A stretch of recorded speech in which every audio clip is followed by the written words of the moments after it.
ईद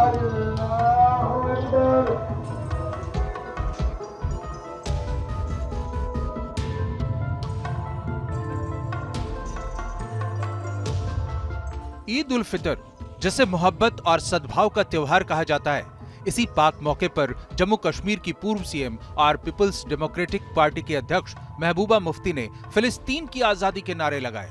उन्होंने फिलिस्तीन की आजादी के लिए दुआ भी मांगी।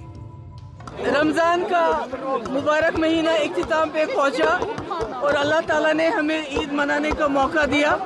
आज मैं अपनी तरफ से तमाम अहले इस्लाम को ईद की मुबारकबाद देना चाहती हूँ और साथ ही मेरी सबसे गुजारिश है कि जो इस वक्त जरूरतमंद है, जिनके पास इस वक्त कुछ भी नहीं है, हमें चाहिए, मुझे चाहिए, आपको चाहिए, सबको चाहिए, उनकी मदद करें और दुआ करें अल्लाह ताला से कि इस वक्त जो मुस्लिम उम्मा है, चाहे वो फलस्तीन में है, चाहे दुनिया के किसी कोने में है, बहुत मुश्किल हालात में है, अल्लाह ताला से दुआ करें कि फलस्तीन को आज़ाद करे, फलस्तीन को आज़ाद करे, फलस्तीन को आज़ाद करे।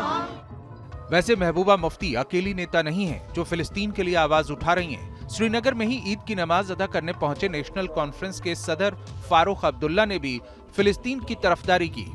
यहाँ तक कि फारूक अब्दुल्ला ने फिलिस्तीन में मारे जा रहे लोगों को शहीद बताया। उन्होंने फिलिस्तीन को लेकर मुस्लिम देशों की खामोशी पर भी सवाल उठाए। अल्लाह मुसलमानों पे रहम करे। मुसलमान हर जगह तज़्ज़ुब में है, मुश्किल हालात से गुजर रहे, वो अपना वतन हो या फ़लस्तीन हो। अफसोस तो मुझे इस बात का आता है कि मुसलमान हुकूमतें खामोश हैं जहाँ पे कि फ़लस्तीन में कत्ल गैरत हो रही है, लोगों को शहीद किया जा रहा है। अल्लाह करे कि उनमें अक्ल आए और वो जागें कि ये इंसानियत का कत्ल किया जा रहा है। हम लोग फ़लस्तीन के लोगों के साथ हैं। अब सवाल उठता है कि क्या फिलिस्तीन के समर्थन का मतलब हमास की तरफदारी है? चूंकि जंग इजराइल और हमास के बीच है, ऐसे में इजराइल को कोसना क्या आतंकवाद का समर्थन करने के बराबर है?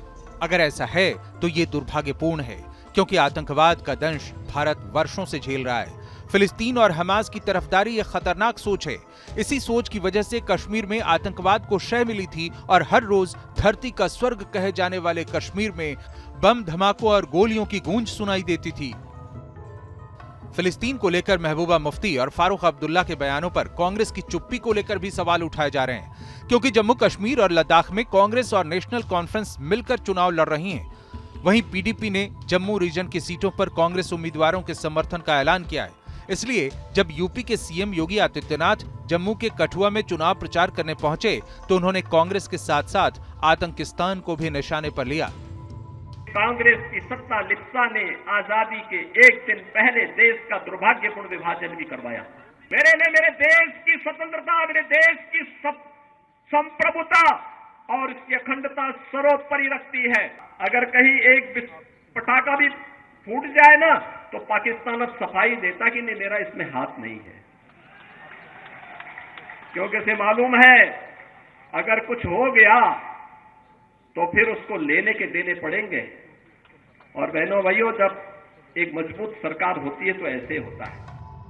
महबूबा मुफ्ती और फारूक अब्दुल्ला के बयानों को मुस्लिम तुष्टीकरण और वोट बैंक की राजनीति भी करार दिया जा रहा है। कहा जा रहा है कि इसी सोच के तहत आतंकवाद को मजहब से जोड़ा जा रहा है। आतंक फैलाने वालों से हमदर्दी जताई जा रही है और ये तब हो रहा है जबकि वर्षों तक कश्मीर आतंकवाद से पीड़ित रहा है।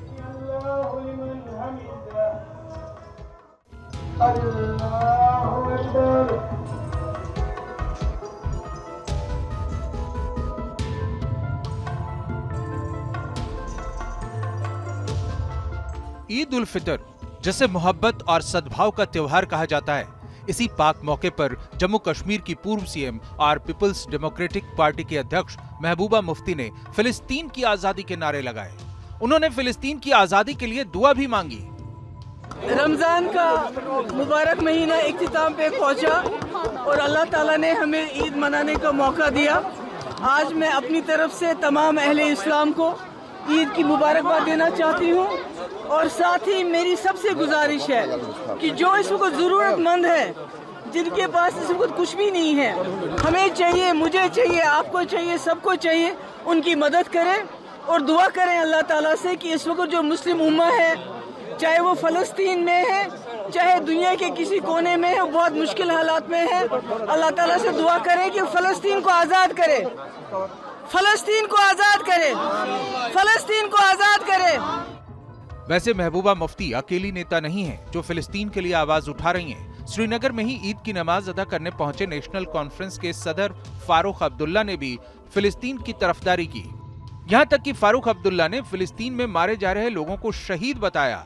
उन्होंने फिलिस्तीन को लेकर मुस्लिम देशों की खामोशी पर भी सवाल उठाए। अल्लाह मुसलमानों पे रहम करे। मुसलमान हर जगह तज़्ज़ुब में है, मुश्किल हालात से गुजर रहे, वो अपना वतन हो या फ़लस्तीन हो। अफसोस तो मुझे इस बात का आता है कि मुसलमान हुकूमतें खामोश हैं जहाँ पे कि फ़लस्तीन में कत्ल गैरत हो रही है, लोगों को शहीद किया जा रहा है। अल्लाह करे कि उनमें अक्ल आए और वो जागें कि ये इंसानियत का कत्ल किया जा रहा है। हम लोग फ़लस्तीन के लोगों के साथ हैं। अब सवाल उठता है कि क्या फिलिस्तीन के समर्थन का मतलब हमास की तरफदारी है? चूंकि जंग इजराइल और हमास के बीच है, ऐसे में इजराइल को कोसना क्या आतंकवाद का समर्थन करने के बराबर है? अगर ऐसा है तो ये दुर्भाग्यपूर्ण है, क्योंकि आतंकवाद का दंश भारत वर्षों से झेल रहा है। फिलिस्तीन और हमास की तरफदारी एक खतरनाक सोच है। इसी सोच की वजह से कश्मीर में आतंकवाद को शय मिली थी और हर रोज धरती का स्वर्ग कहे जाने वाले कश्मीर में बम धमाकों और गोलियों की गूंज सुनाई देती थी। फिलिस्तीन को लेकर महबूबा मुफ्ती और फारूक अब्दुल्ला के बयानों पर कांग्रेस की चुप्पी को लेकर भी सवाल उठाए जा रहे हैं, क्योंकि जम्मू कश्मीर और लद्दाख में कांग्रेस और नेशनल कॉन्फ्रेंस मिलकर चुनाव लड़ रही हैं। वहीं पीडीपी ने जम्मू रीजन की सीटों पर कांग्रेस उम्मीदवारों के समर्थन का ऐलान किया है। इसलिए जब यूपी के सीएम योगी आदित्यनाथ जम्मू के कठुआ में चुनाव प्रचार करने पहुंचे तो उन्होंने कांग्रेस के साथ साथ आतंकिस्तान को भी निशाने पर लिया। कांग्रेस की सत्ता लिप्सा ने आजादी के एक दिन पहले देश का दुर्भाग्यपूर्ण विभाजन भी करवाया। मेरे देश की स्वतंत्रता, मेरे देश की संप्रभुता और इसकी अखंडता सर्वोपरि रखती है। अगर कहीं एक पटाखा भी फूट जाए ना तो पाकिस्तान अब सफाई देता कि नहीं, मेरा इसमें हाथ नहीं है, क्योंकि इसे मालूम है अगर कुछ हो गया तो फिर उसको लेने के देने पड़ेंगे। और बहनों भाइयों, जब एक मजबूत सरकार होती है तो ऐसे होता है। महबूबा मुफ्ती और फारूक अब्दुल्ला के बयानों को मुस्लिम तुष्टीकरण और वोट बैंक की राजनीति भी करार दिया जा रहा है। कहा जा रहा है कि इसी सोच के तहत आतंकवाद को मजहब से जोड़ा जा रहा है। आतंक फैलाने वालों से हमदर्दी जताई जा रही है और ये तब हो रहा है जबकि वर्षों तक कश्मीर आतंकवाद से पीड़ित रहा है।